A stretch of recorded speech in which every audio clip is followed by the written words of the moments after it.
spiritually uplifting. And it helped me redefine and remember who I was and who I am as a person. If she can do that with me and she was like 110 pounds, like this is the sport I want to learn. It's super technical. I'm happy if it was busy, but it's becoming weak, you know? Yeah. I said, I can't go back to the way we were. Yeah. I got to find the right balance in between.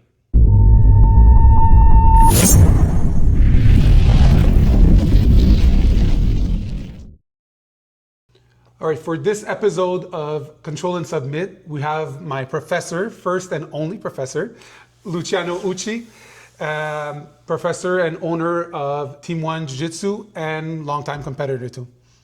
Luciano? Thanks, Alex.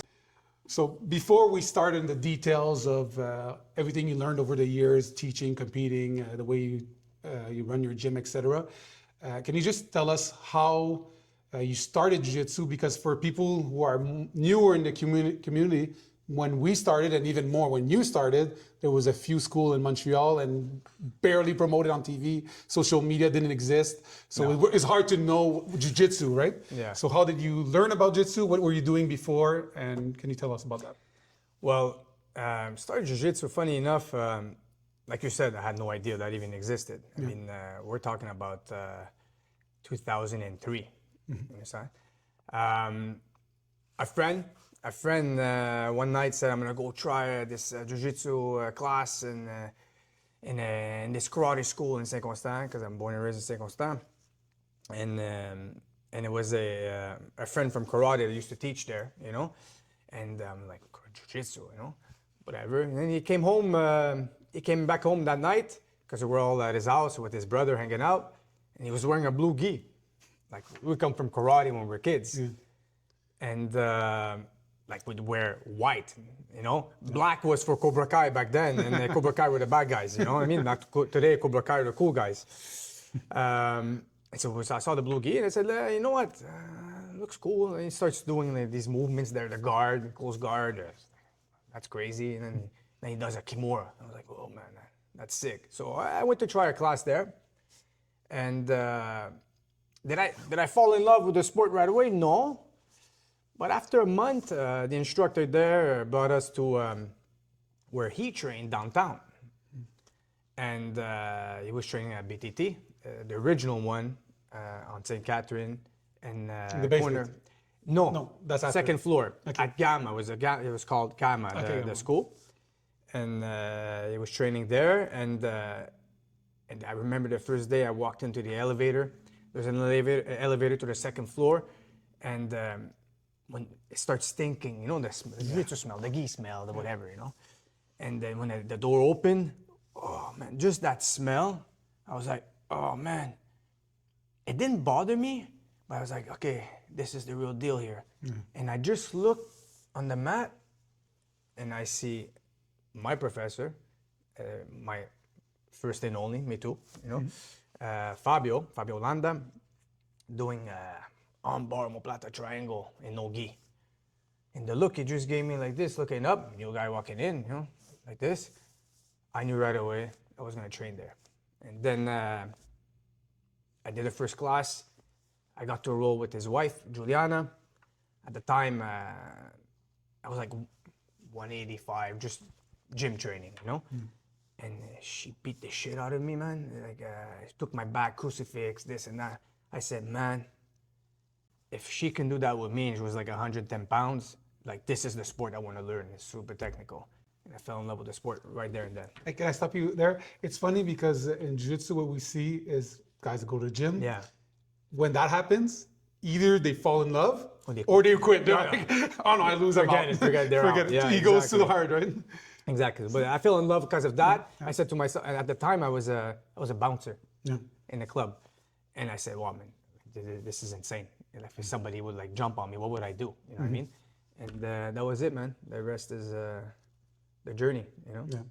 So you trained how many years before, like until purple? So like what, like 4 years before you started thinking about opening a gym? 4, 5, 4 maybe? You know, funny enough, the minute I turned blue belt. Again, we're talking about back then, blue belt was like, oh my God. Crazy. Except to the to the instructors in Montreal. Back then, there was only 2 main guys, you know. And at Blue Belt, I was asked to go teach. Where? At that karate school where I started in the Saint Constant back then. Because the owner of the school used to train with us too, you know. And right there and then, I knew deep down inside, one day, I remember telling him, I'm gonna do jiu-jitsu for a living. Nice. So I was blue belt, just to be, you know. But it was such a dream that was far ahead, and I was like, "Man, I'm just a blue belt, you know. But I knew one day it was gonna come. And when I turned purple, I was in the restaurant business. Remember? Yeah, 100%. What's harder, jiu-jitsu or restaurants? I don't know, man. I don't know. I had good days. I had good days there, but more bad ones, you know, in my situation. But that's in the past. I turned purple belt. I had the restaurant, and I knew, okay, it's coming now. Because purple, again, back then was like, okay, my God, you want to teach at my place, you know? And that's where actually we met. Yeah, exactly. Right? I was asked to go teach in the North Shore over here in Rosemary, and I knew it was gonna come one day. There and then that, okay, it's coming soon. It's just I couldn't see straight back then, but it was coming. It was in the plans, you know. Nice. And then when you arrived, again, I was doing Muay Thai, and I said I was going to be some guy teaching Jiu-Jitsu. We're doing a bit of no-gi there, but it was just no guard. It was like a more wrestling no-gi. So then they said there's a Jiu-Jitsu guy is going to come. And again, for people who are not used to it, we had no idea what it is. But one thing I want to say is they said there's going to be a gi, there's going to be belts, stuff like that. It's like a structured thing.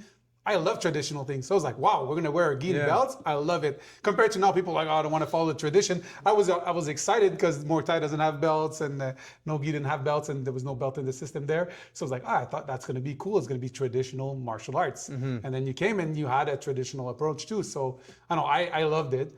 So you opened a school, and then you followed what would be more traditional ways of teaching jiu-jitsu, where in the sense where you come in, you bow, you do the lineup, which now on and off, some depending on the schools is different, but you always, I think, kept that traditional way of teaching. Yeah, for me it was super important.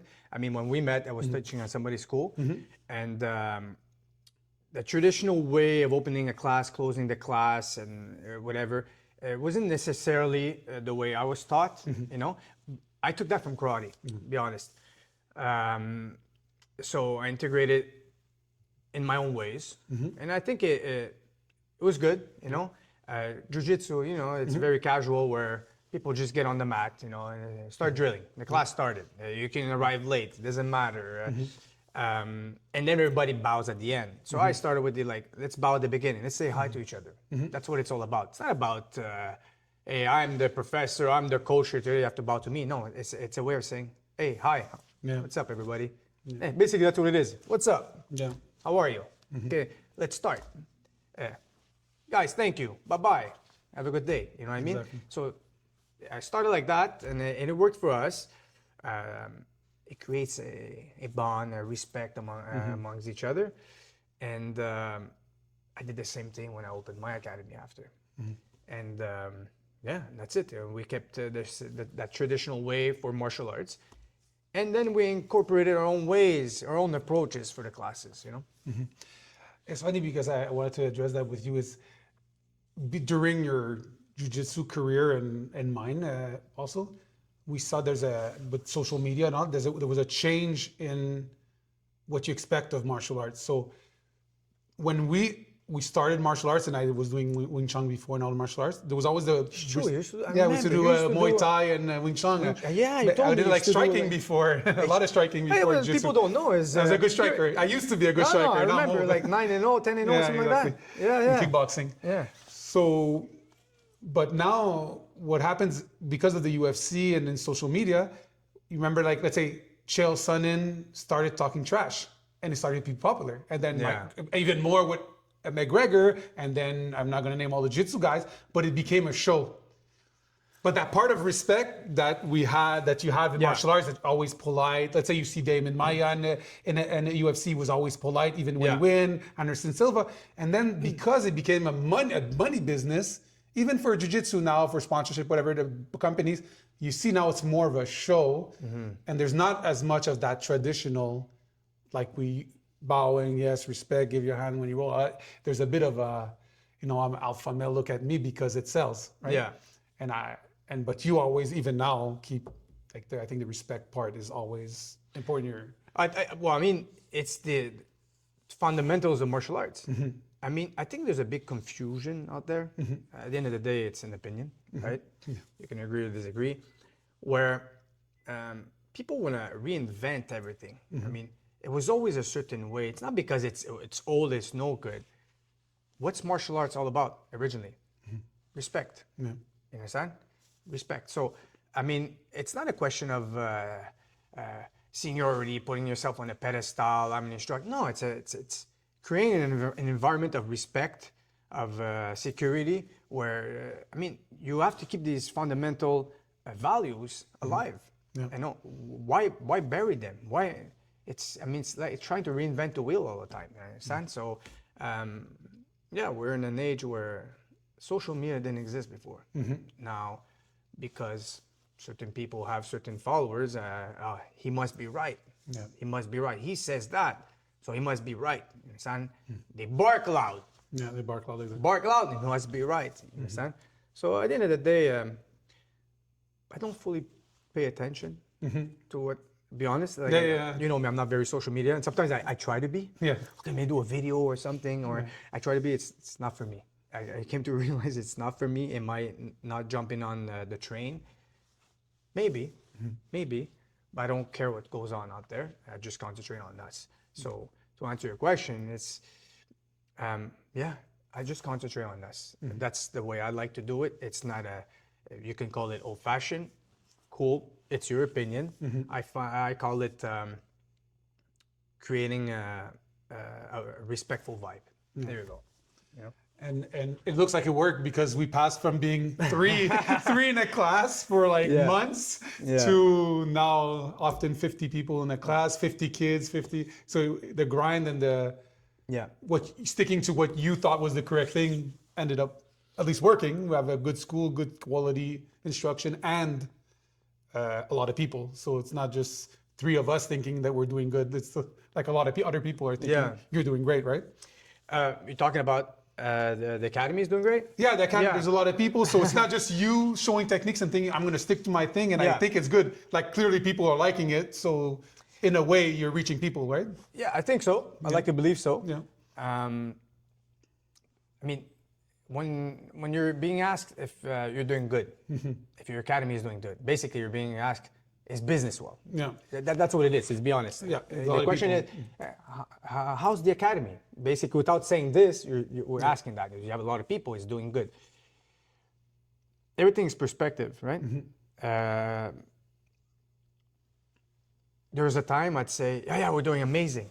Because I went from, like you said, I'm lucky enough, I'm grateful enough, I use the word grateful, that when I opened up, like who opens up an academy and on the first day signs 48 people? Yeah. That's because I was teaching somewhere before, understand? And so I was lucky. I don't believe in that word there. I believe in you make your own luck, but I grinded enough before those classes, like you said, of 3 people on a Sunday, remember? Yeah. Because I had the restaurant, I couldn't teach regular nights. I had to be at the restaurant. So it was like Wednesday morning and Sunday mornings I could do, you know? To like showing up enough, sacrificing enough to building I didn't see us building a clientele back then when we used to train together at the other place. And I have no shame saying it was Sparmax, understand? Which I'm forever grateful, by the way. Side quote, to Normand Grimald from Sparmax, he, at the end of the day, he gave me a chance, right? He didn't know me. He just knew I was purple belt, and he took a chance on me, and it worked out well for the academy there. And but I wanted to do this for a living, and eventually came to terms where I wanted to open an academy. So yeah, I mean, when we opened up, and we opened up with 48 people, is because I committed for years before, from purple till black, teaching 3 people classes, 10 people classes. Oh my God, we're 12. Let's take a picture. Remember? Yeah. And in a very small place. Like we'd roll 12 people. That's the max we can roll. It's too small. To when we opened up, for me being successful back then, so you're asking me, is it successful? For me, I was successful from the day I opened because I opened up a small academy in the same strip mall here, right? Of 1,700 square feet. Actually, the whole academy was, I don't know if you remember, but it was from the wall to the pole here, which is the same strip mall, right? So that's 20 feet. It was 20 by 70 plus a little locker room, right? Mixed one. Yeah, mixed locker room, Mixed locker room. To me, I was successful from the beginning because the very first day, signed 48 people.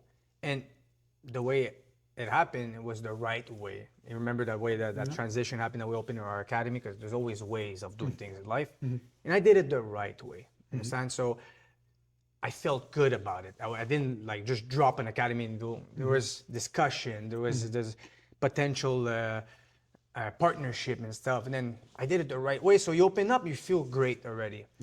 Signed 48 people, to me I was successful because my dream was to do jiu-jitsu for a living. So I opened an academy. Was I living off of jiu-jitsu? No. Actually, I was sleeping there 4 days a week. Yeah, that's crazy. Because I was working at the airport and stuff. I had a job at the airport once I sold the restaurant and stuff. But then with time, getting a lot of students, hey man, I'm able to take a pay. So now I'm living off of jiu-jitsu. So I'm successful in my head. And then with time, see, hey, I'm able to pay myself a little extras in life doing this. So if you're asking me today, the gym is doing great. It always did great. Understand? It always did great. You have people showing up, and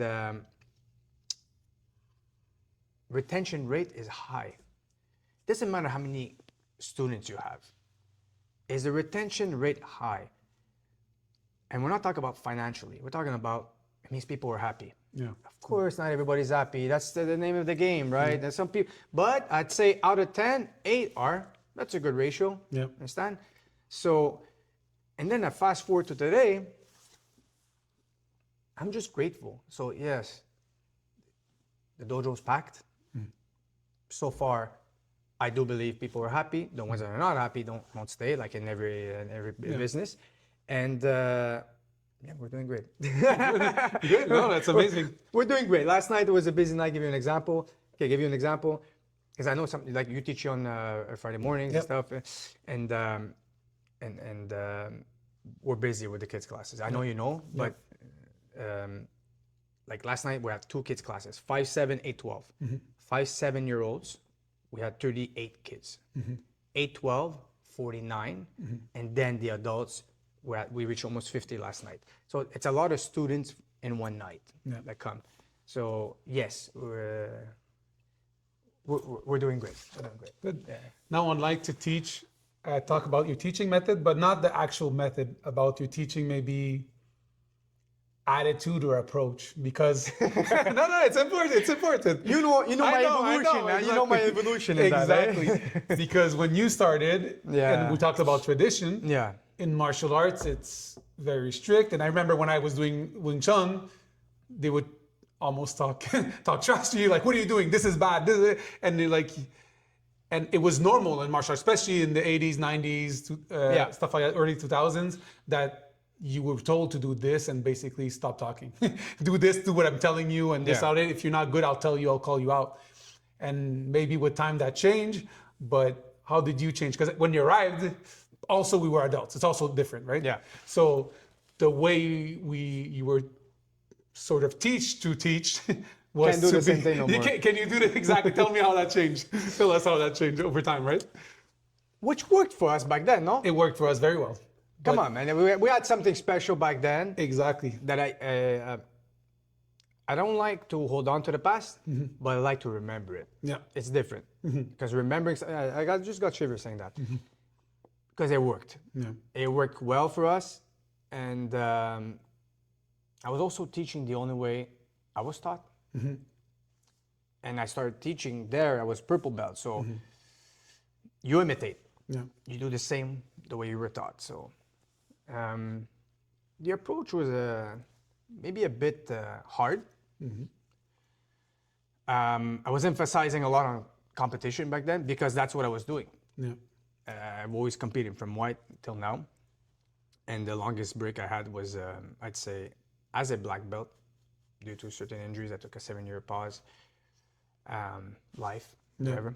But back then I was competing a lot. Like, and there wasn't a lot of tournaments like we have today, every weekend. We had to go far, man.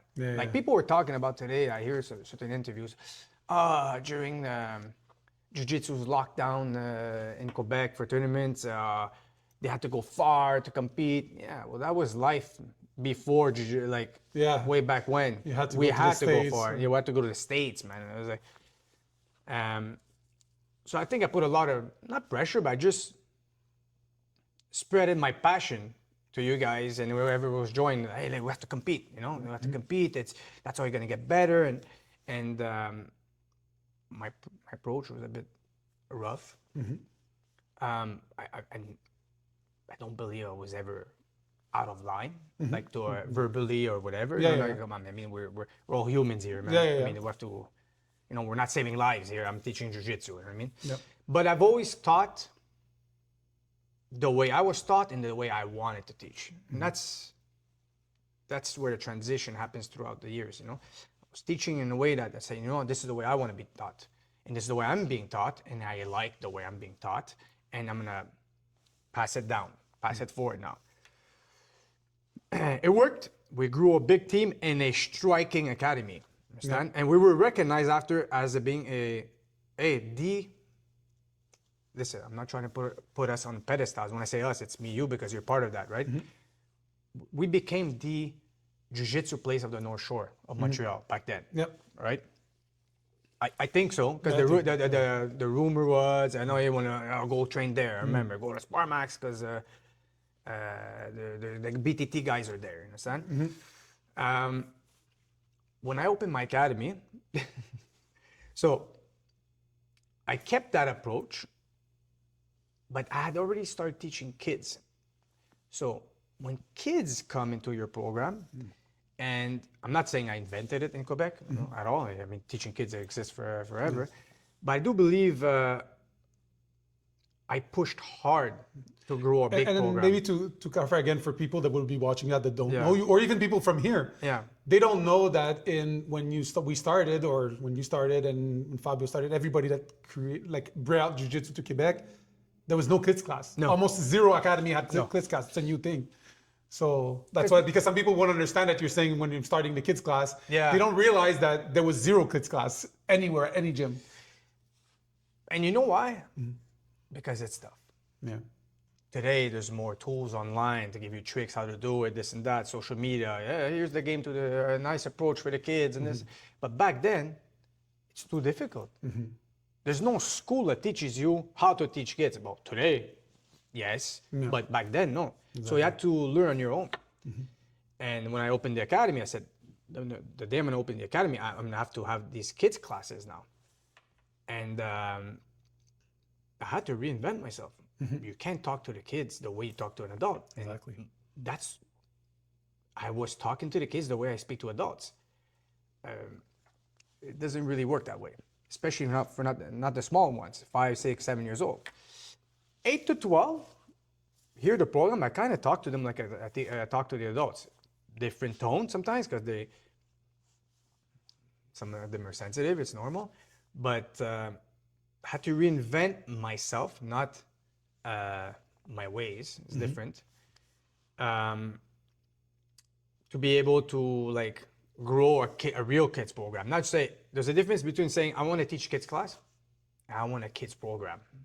It's two different things. It's easy to teach a class. Go there, put kids there, do this, okay, that. Kids, class is finished. Is there longevity behind that? Is there a future behind that? So you have to build a program, right? So my approach was a bit softer. So what happened is the gym got full. And then I eventually branched out, and we became Team One Jiu-Jitsu, right? And the gym was growing times 5 at that time. with the help of yourself, teaching classes, helping me to structure the dojo, with some of the students that opened up their own school, we're all Team Ones together, and it grew, right? But I became softer just to okay, because now I have a bunch of people, a bunch of different people, we're not all the same. So the gym filled up fast. But along the way, I was losing myself because I had become super soft at that time, which most people that are here today, they weren't there. Understand? So they just know me as being firm, as the way I'm back being firm today. Yeah. And then remember Gab? Yep. Gab, right? So Gab, one of our black belts here, and he came in one night, and he was brown belt, and he hadn't been training for a while, and he saw the gym. Oh wow, it's packed, man. He said, yeah, I've been doing good. Yeah, okay. But he saw how we're becoming soft. I was trying to talk, and then people all talk over you, and hey guys, break. It's just blah, blah, blah, yeah, and they're just lying down. There's one thing that bothers me. Side note, when you're teaching and somebody's just lying down, but that's jiu-jitsu, right? Everybody's just like this, but to me, it never made sense because how can you be listening while you're lying down with your hand like this? Yeah.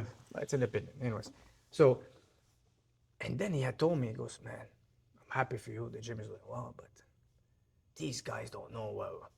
They don't know. They don't know. I think it's time to bring back the old school. I'm like, you think so? And we're talking about this 10 years ago, right? Not nowadays. I'm like, yeah, you think so? No, they need to know Lush. No. I'm happy for you. It's busy, but it's becoming weak, Yeah. I'm like, you think so, huh? Yeah, I'm just saying. So I kind of I switched just like that. Let's go back. I said, I can't go back to the way we were. Yeah. I got to find the right balance in between. Because even the grinders were starting to become softer. They weren't competing no more because now it became just casual, just train. And so I got to find the right balance. How can I, and this is the toughest thing, if you ask me, to have in a dojo.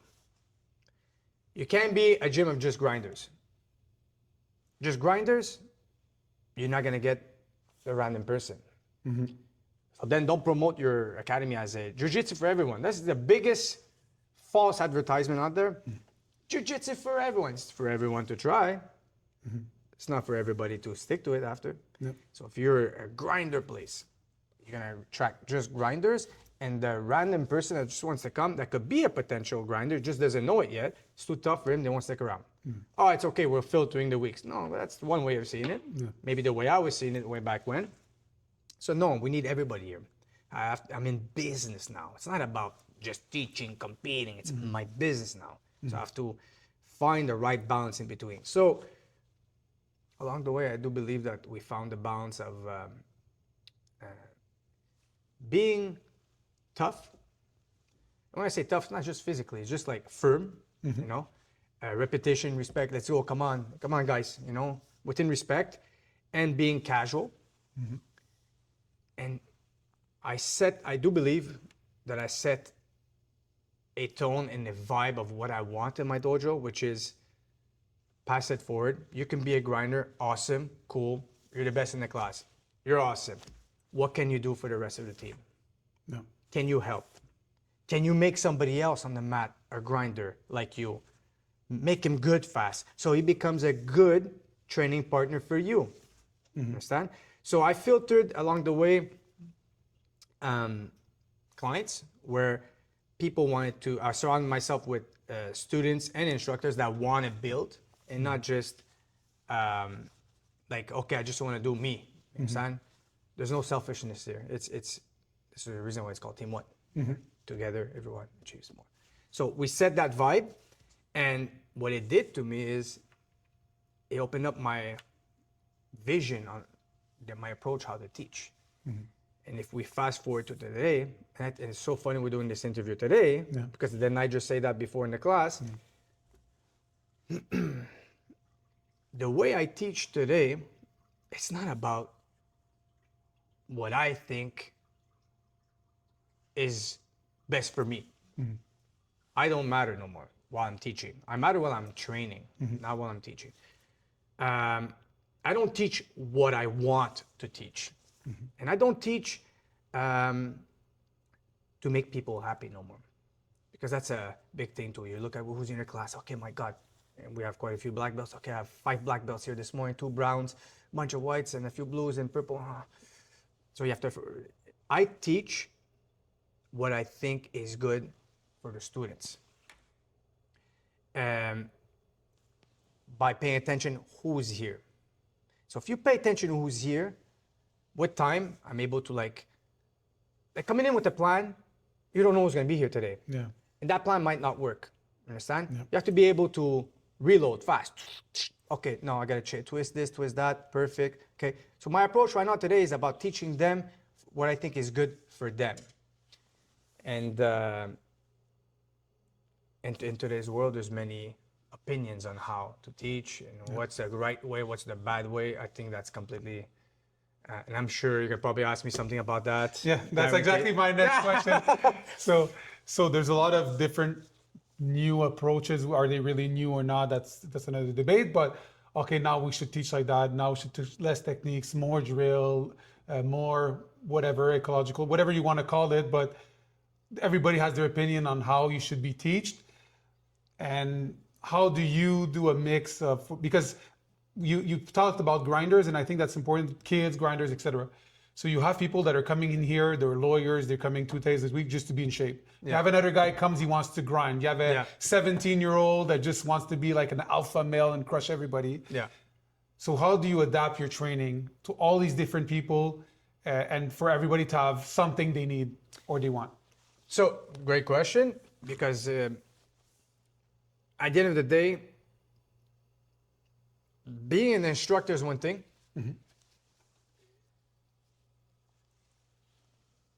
Being a coach is another. And leading a team, when I say leading, it's not a pedestal here. Yeah. It's leading a team of instructors and students is another thing on its own. It's constantly putting out there what you want as a vibe, energy for your dojo. Constantly reminding the grinder, you matter. You don't matter more than anybody else. Not because you compete, you're more important. Great side note. You sent it to me, but I had seen it before, and Drysdale video saying that everybody is the hero of their own novel. Understand? So it's reminding people here that everybody matters. Even the one that you're just coming here, like, and we have guys here, different titles. That's the story of every academy, right? Yeah. Like you said, lawyer, CEO of a company, police officers, et cetera, doctors, surgeon. They need their hands, man. And we have a surgeon here. Come in, he needs his hands. You all matter. It's to constantly remind them, you matter, you're important, but you're not. This is what I mean. I bring everybody back down on their pedestal. You're not more important than the other guy next to you. You understand? You're all here for different reasons. And it's up to you to find the right training partners for you for that, and understanding it's not about you. It's about you while you're training. It's your moment during the week. Get away from your family, from your friend, from whatever responsibility, from work, whatever. But when you're on the mat, you're all together. So if you just keep recognizing the person who wants to be recognized for competing and stuff, and giving him candy or finding him training partners accordingly, you're good. You're gonna keep him. If the recreational person comes here and feels safe training with that grinder one day, because now when we do training sessions where there's an extra guy, an extra person comes in, if they feel safe, they'll stick around, and you might stain on them in a positive way. Understand? So to answer how do I mix everybody together, that's one of them. The way of teaching, you mentioned ecological. Yeah. And it's, if I may, and I'm not getting into it too much in details, I think people are trying to reinvent the wheel. Understand? I understand, and before judging it, I actually took the time to listen because I'm somebody that likes to evolve. Understand? But I don't like to jump on the wagon just because everybody's on it. Understand? It exists forever. It's something that's been done forever. It's situational sparring. Understand? Yep. Like we've been doing this for 2 decades. Yeah. Understand? I was taught like that. Situational sparring, this and that. Go get this, go get that. I mean, it's not new. Thing is, the new generation training, for them it's new. Understand? Yeah. But it's not new. Out there, people are digging a bit deeper and deeper, trying to fast forward learning. Saying it speeds up your learning process. How can you stand behind a method and say, this method is better? But who are you? Like anybody out there, who are you? That you're the biggest name of Jiu-Jitsu out there. Who are you to say, this is the best way for me? You learn one way. I learn one way. You and I will learn, I think we believe we learn the same, we like to train the same way. Yeah. But another person learns another way. Yeah. And the other is different too. We always say some of them are listen great, some of them see better than listen, but some of them are instinctive. I'm instinctive. You can explain to me every detail. You're going to lose me. 20 details, you lose me. Certain people, they need that extra detail, why and why not. And certain people, they can just replicate. And certain people need to just figure it out on their own. Yeah. If that's what ecological is, that's how I do learn. You can show me 100 times. But I also need to repeat it 1,000,000 times. And then in rows, I will figure it out on my own where to go get it. So to say, do I believe that's the approach to have or ecological, whatever? Who am I to say that? For my students though, I believe every way of learning is a good way. Does it fit my way of learning? No, it doesn't. But like I said before, it's not about me. It's about the students. So I do have an instructor here that has the ecological. I don't even know why it's called the ecological. You know. I don't know. But he has that approach, and I let him do it because it reaches out to certain clients. Yeah. And some of us don't do that approach. We're the good old repetition, Olympic way. Yeah. Olympic teams out there of anything, Yeah. you know, they repeat. Let's talk about wrestling. Like if whoever doesn't know, Team Canada in Montreal, they have the head coach in Montreal, Dave Zebberman, is the head coach of Team Canada. Understand? Derived from his father, but he's in charge. And what they do, they go in and they repeat. Imagine them, Olympic team there, saying, we're going to do ecological training approach because it's better approach. No, you come in, you repeat and repeat. And then they do situational, defending, attacking. You just defend. Then they incorporate whatever they have to do in the situation, you know. So at the end of the day, I'm open to everything.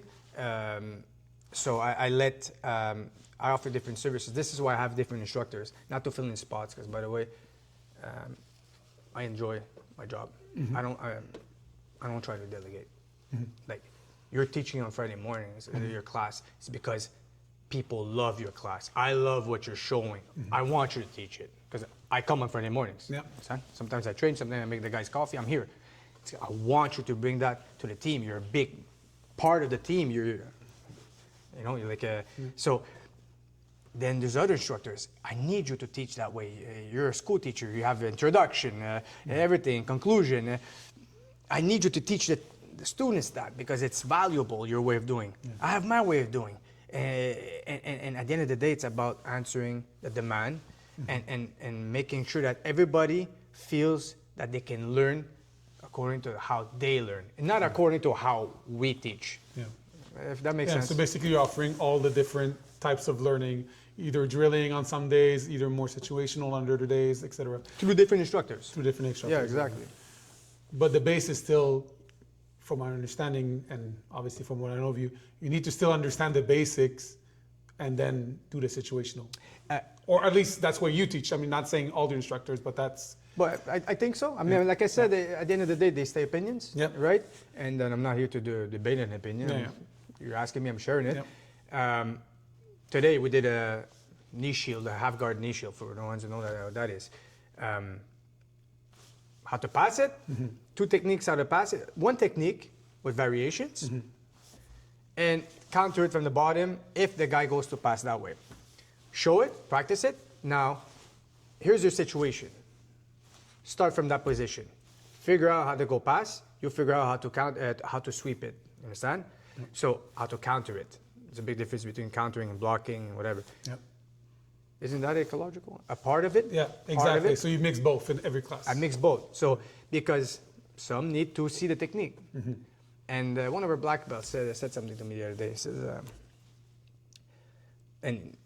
he's very open-minded. He lies. He said there's nobody more open-minded. He lies, right? He's in business too. He's in the teaching business and something else. But so he's really into like approaches of teaching. He says like, I'm talking about as a business point of view, as a client. So I said, wouldn't like people come here, pay to learn? Isn't the job of an instructor like giving him the technique, showing him the technique, giving him like that? We're not gonna call it shortcut, but like, here's the technique. Now I know you don't see how to do it, but here's the technique. Now practice it a few times. Then go do it in a situation. Isn't their job to teach? Like to teach me how to get there faster? And then it's up to me to go put it in practice. I said, yeah, good point. I said, but isn't that what we're doing? He said, yeah, I know, but, and we were debating an ecological thing. So I said, I think at the end of the day, every approach is good. It just it might not necessarily work for you, me, or somebody else. And that's it. Yeah. And it's a bit similar to when we were talking about the grinders. If you have a school only of grinders, you can only have grinders. So if you have a school of people that you only teach one way, you only have that type of people that like it that will come. Exactly. So if you want to have a school that has different people, you have to have multiple layers of teaching, like drilling, techniques, situational, like a bit of everything. But it depends what your goal is when you open a school. You just want to teach you, do your thing, and fill in people that look like you, or you're in business. You understand? So let's not forget, we're in business. So we're in the service business. Yeah. And this, I think, often we forget that. Yeah. And myself included. Yeah. I'm in the service business. So it's about serving my clients. So I try to give out there as much as I can. I like that you said that because I think that this part is maybe the less well understood part of jiu-jitsu for people that started academy, because people, they're, let's say, grinders, competitors, and then open a school. Yeah. But that doesn't mean they're businessmen. And not only that, is one thing that you see a lot of the Gracie when we talk about jiu-jitsu for everyone. So, but the people that actually open the business, a lot of times were grinders, but they don't realize that if you have a business, you need to have people. And if you're just a grinder, first, you're not going to pay rent. Second, like you said before, what I liked what you said is you're blocking people that don't know that they're grinders. So a person that's not really good, maybe they didn't do a lot of sports before. So for him to become a grinder, because he was not an athlete, he might need, 3-6 months to get ready to grind, because he never did sports in his life. But by the time he becomes more athletic, I was like, you know what, I like grinding, but it takes me time because I was not an athlete. Yeah. Remember, what's his name? Piper. Man. Best example. He arrived and like, oh my God, this guy is bad. He doesn't understand. And then at the end, he was the biggest grinder of all. Man, was he annoying? Cross face all day. He didn't care. Yeah. But if you would have not gave him time, he might have quit before. Exactly. So sometimes you need to give the time to people that don't know anything, that are not athletes, to come slowly into the program, more of a jiu-jitsu for everyone, slowly, and the business part, but still be able to have a serious academy where we're grinding, we're learning for real, we're not just faking techniques, right? Exactly, yeah. But you can't just grind people after the first day and say, you're going to learn. You're going to lose them. You're going to lose them right away. Business-wise, I don't think, I don't care what other people do. Yeah. I concentrate on us. I don't think it's the right approach for us. I always use for us. Yeah. Okay. I'll use him as an example, and he's gonna be excited that you say his name. Rafi. Yeah, great example. Come on, man. Yeah. Rafi. If the ones that don't know, restaurateur, accomplished one. Okay, father of 3. Okay. Used to smoke almost 2 packs a day, I think, pack and a half, whatever. His kids started with me here. So I saw in his face that he wanted, like I was talking to him, you know. So the first thing he asked me, because he was out of shape. I mean, physically, I mean, for his height, I mean, like 250. oversized. He was like 255, 260. 260. Okay, okay. 5'8". Yeah. 5'7". I mean, come on. And he says, should I do like a boot camp before I start doing jiu-jitsu? You know, like what's a boot camp? You know what I mean? No, but like, should I go lose weight before I start jiu-jitsu? I said, how does that make sense? You know, should I be smart before going to school? Yeah. Right? So before going to school, let me get smart before going to school. How are you gonna get smart if you don't go to school? How are you gonna get in shape if you don't go, you know? So, and I said, no, you could just jump in. Oh, okay. Because at another academy, they told him, oh, you have to lose 30, 40 pounds before starting jiu-jitsu. So, and I was like, no, you just jump in and start. And he was more athletic in his younger days. He was active in other sports. Like I said, that's why I mentioned restaurateur, busy, accomplished, family of 3. Father of 3. Look at him today. Yeah. When he started here, like, it was a lot, like overwhelming. But the approach was beginner friendly. We're not gonna rip your head off, but we're not gonna go super easy. There was a right balance of between. Listen, you know, you'll be taken care of. You'll learn, but you're gonna be pushed to your limits. And today, he trains, no joke, 7 days a week. Crazy. He does, like, he'll finish a class here, sweating 4 rounds. He'll go bike an hour and a half. That's crazy. Understand? So, and today, he competes. Yeah. He competed. And he won recently, right? With you, right? Yeah, we were in Miami and he won, you understand? Exactly. And he competes, and he is the perfect example of keep showing up. Keep showing up. Didn't know he was a grinder. Exactly. Now he is. He didn't know. He had it in him from younger days, but it's gone that. Yeah. And had no idea he was going to compete. And then let's push him a bit, this and that. His kids were competing. Oh, maybe I should show them that, lead by example. Boom. And you know what? It's made for him. Yeah. It's made for him. So he's a perfect example of fetching out that grinder from a random person that just came in just to join, to train just for that. He had no idea that today he would be traveling to go compete, you know? Yeah. That's it.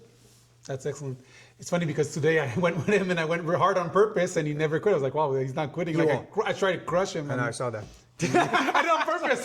Sorry, Raph. I literally just see he's gonna see if he's gonna quit. I didn't want to quit. It's like, At one point, I was like this, look. I was like, no, he's tough, man. He's tough. Yeah.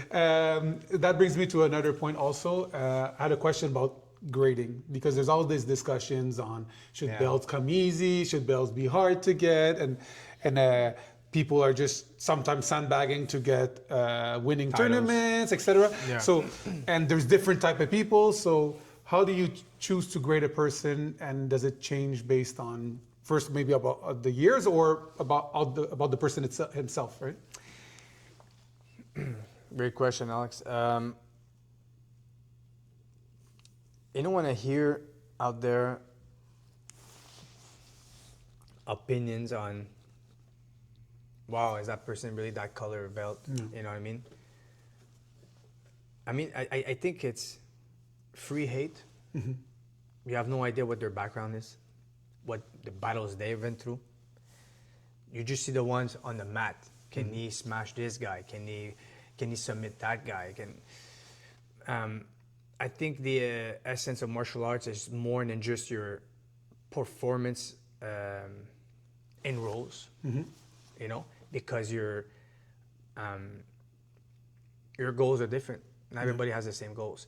So to be more direct, I grade everybody accordingly to what their goals are. Do I know individually everybody what their goals are? No, because they might change along the way.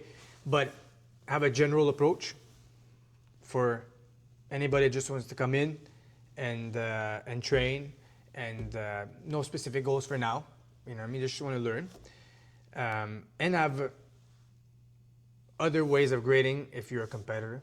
And have other ways of grading for certain people that are doing good, they're competitors, but they don't give back. At the end of the day, oh, you're a great person. You know what I mean? You can be the best in the academy, or you're helping people to be better. You know, we see these quotes out there all the time. I truly stand by them. I work by a code, you understand, where, you know, in the dojo, if you're not there to make yourself better first, and then when you feel it, can you pass it forward and make other people better around you? So what's the point of doing martial arts? You understand? It won't fit here anyways. So yes, I do grade everybody differently. I'll give you an example about being a black belt. Yeah. That's the most taboo. Exactly. That's the black real belt. What's a question, black right? belt, right? What's a black That belt? was my real question. So let's not beat around the bush. What's a black belt? I've heard people with thousands of followers. I've heard instructors out there, well-known instructors, especially here in Montreal, man, saying, listen, if you're a brown belt and you're tapping to purple and blues, you're not ready for a black. Okay? And I said to myself, when I hear things like that, first reaction, impulsive reaction, what are you talking about? And I said, let me try to really understand that. What does that mean? What does that mean? So I have guys that have been training for 15 years. I have guys that are in their 50s. I have guys in their 60s. So you're telling me that guy that started jiu-jitsu at 46, 47 years old, that's now hitting almost 60, brown belt, because he's tapping to a 25, 26-year-old, hungry, full of testosterone, young, blue and purple belt, he doesn't deserve his black belt? Is that what you're telling me? But this is what we're hearing out there. Exactly. And people with followers like this, and they've coached the best of the best, so they must be right. It's completely crazy. Yeah. I look at, listen, if you're a competitive practitioner, your standards are going to be different. Understand? I always tell the students, your results in competition mean absolutely nothing. Yes and no. Meaning, if your main goal is to compete and compete and compete, yes, they will matter. Because you're choosing to live your life as a competitor. So competing originally, it's you with you. But it's more than just that. It's you against other people on the mat. So you're choosing to go out there, face adversity against other people. So your ranking is going to be different. No. You come here recreational, family of 5, the whole family trains, and you're here just to lose weight, get in shape, have a good time, make some friends. Can I grade you according the same way I'm grading a competitor? The answer is no. Hell no. I'm going to be looking, hey, do you know your techniques? Are you able to pass on the knowledge to somebody else? In a dojo, are you a good person? Etc., etc., etc. Understand? So I think that's a good approach to have. Yep. It works for us. But to say that a black belt out there, to receive a black belt, you have to be able to beat every brown belt out there, it's completely crazy, in my opinion. Yeah. Because everybody has a different journey. Some people are seriously injured, and they're still doing it. No matter what, they're still finding a way to keep doing it. And you're going to penalize that person because he taps once in a while to a hungry purple belt that's 30 years younger. It's insane. You understand? So I don't just go by time either. I do have a minimum, and that has changed along from when I graduated. Back then, didn't care what you win. It's 3 years per belt back then. Today's a bit different, but we don't give nothing free. We don't give nothing free, and the guys, they know. And when you turn black belt here, some of them in the past stayed like 3.5, 4 years brown belt, recreational. Some stayed 2.5. I make them realize that they don't have to compare themselves to other people on the mat or out there what others are doing or their friends that became that grinder, because that's another thing now, right? People become friends, and you decided to have that competitive path. You didn't. So stop comparing yourself to others. It's you. Are you better than yesterday? If you're not, what are you doing to get better from yesterday? And I guess that's life too. So everybody's different. The same way everybody learns differently. And that's the way I decide to grade everybody. Understand? Yeah. Like, I agree 100%. You're my good example. Yeah. You're my good example. You're going to be a black belt. When you became black belt, it was for a certain reason. Like you're like crushing people, smashing, plus teaching, plus giving back, plus being a good person in the dojo, besides being a grinder.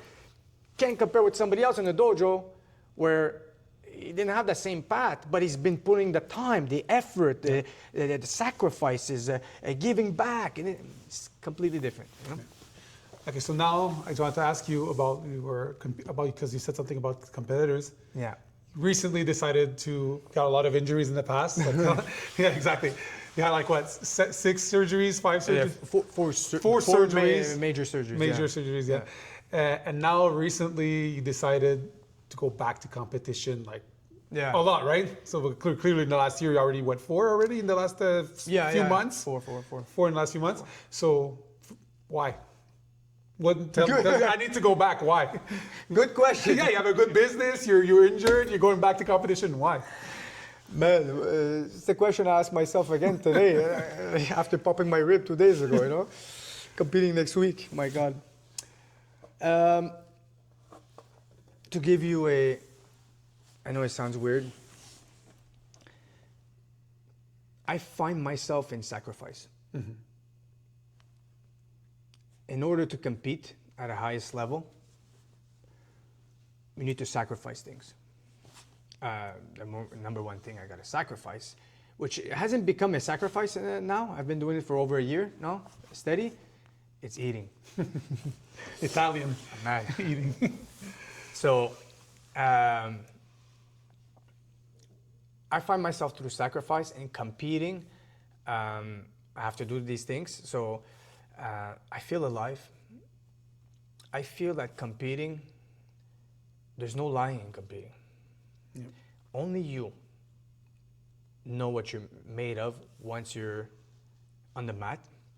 And you don't know what you're made of when things go good. You know what you're made of when things go bad. The guy's in your back is about to choke you out. Only you know if you're quitting and you're not quitting. And you can invent any story you want, but you teach yourself on who you really are. And I've always had that in me from when I was white belt. The difference is white, blue, purple before my first injuries. I got operated 4 times. 2 shoulders reconstruction and 2 knees, which I did the last shoulder in 2024. I always did it because everybody did it. And this is where I come from a school like that and so on. Then I took a big pause of 7 years as a black belt, competed as a black belt at the beginning. And then you lose yourself. Then you invent yourself stories. I'm broken. This and that. And, oh, no, I can't do it no more. This is crazy. Oh, my body. Why? What do I have to prove? And you invent yourself reasons not to do it. Reasons of, I've did what I had to do. I know I'm not, they're all false illusions. I needed, originally, last year, I needed to redo it just to maybe not even prove to myself, to feel good again. And I realized it was physically I needed to feel good again. And the only way to get in shape was to motivate myself for tournaments. And throughout the last year, I fell in love with the fact that I became disciplined. It's a big difference between motivation and discipline.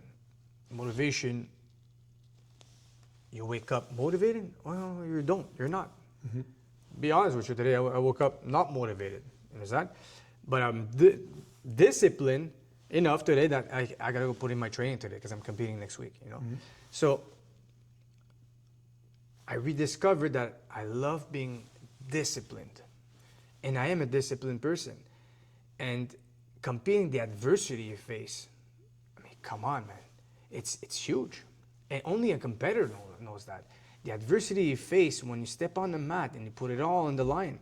There's somebody else in front of you that wants to armbar you, choke you out, and this and that. It will teach you on who you are and teaches you how to deal with life. And the only reason why I'm able to keep doing it today with all these injuries, by the way, I don't have an ACL no more for the last 10 years in my left because it re-broke again. I decided not to touch it. I have no more meniscus in my right, but I decided not to touch it no more, and I'll deal with it, you know. Is the only reason why I keep doing it now, feeling like this, is because I'm at a place in my life where I'm grateful. The pause I took was, I'm gonna say it, I was an ungrateful fuck. Okay? I was ungrateful. Seeing what I didn't have, oh my God, I'm broken, all this. The cup half empty, understand? And I became grateful again. And this is why I keep doing it, because I'm grateful that I can keep doing it. I'm grateful to face adversity. I'm not going to steal the line from him, Volkanovski, in his last fight. Adversity is a privilege, he said. That stuck with me like lightning. Adversity is a privilege. I chose to face adversity. It's a privilege. Some people around the world face adversity not by choice. They have no choice to face adversity. Us, we choose to face adversity. I'm grateful. It keeps me alive. And I'm back to leading by example. It's easy to tell people, hey, you should compete. When you're not doing it no more. Now I'm doing it. Am I doing it just to convince others to do it? It's irrelevant to me if people are competing or not now. Back then I used to compete because you guys have to compete too. Now I'm competing for me to grow as a martial artist, to keep growing. And funny enough, I see the positive effect it's having on the dojo. Adults started manifesting themselves, they want to compete. Our kids program for tournaments is huge. I mean, like, it's huge. And I just started competing again, and the last 2 tournaments I've been doing well. It creates a vibe. It creates that vibe where people maybe want to do the same, influences people in the positive way. At the end of the day, I keep doing it for me, and it's working for the dojo. So with no intentions, of course, we don't compete because you want to go lose, but I don't concentrate on the outcome. That's something you can control. Only that day you can try to do your best. And if your best is not enough, do more. What I do control is my preparations. I'm much smarter. I'm much wiser, more mature now that I know my limits. I know how to train now. I know I'll pick my partners accordingly. Before I would just pick the toughest partners just because I say, to become a lion, you have to train with lions. It's completely stupid. You can't be thinking that way all the time. So yeah, I'm just in a great place mentally to keep doing it. And I'll keep doing it up until life tells me it's enough. And I'm not there yet, man. I'm not there yet. I have another question, maybe one of the last ones. Yeah. You went from sleeping on your mats to having one of the most successful academies in Quebec, I'm guessing. And not like you said, not just money-wise, it's a beautiful academy, a lot of people, etc. Yeah. And it's like you like it, right? You've molded it to what you like also, how to be run. How would you define your jiu-jitsu journey in a sentence or short? Dramatic. No. No. Well, In a business way would be one thing, in a personal way would be something else. But in a business way, I describe my journey as hopefully being a gathering and uplifting, and hopefully being impactful for people around me. I say hopefully because at the end of the day, that's, I mean, that was my goal, you know. And on a personal note, I'd say life-changing, life-teaching, and I'd say spiritually uplifting. And it helped me redefine and remember who I was and who I am as a person. So yeah, that's pretty much it. And you have to reevaluate yourself as it went, right? Of course, that's why I say teaching, because it touches a bit of everything, you know. Jiu-Jitsu saved my life. It really did, like it did to many people. Some people don't know who they are without Jiu-Jitsu, and I thought I didn't know. If you take Jiu-Jitsu away from me, I don't know who I am. Jiu-Jitsu taught me, it reminded me who I was. And along the way, it's life kicks in, right? So it could confuse you. Jiu-Jitsu redefined and re-showed me who I am as an individual, and gave me a purpose. It gave me a purpose in life. So yeah, pretty much it. Thank you, Felix. My pleasure, man.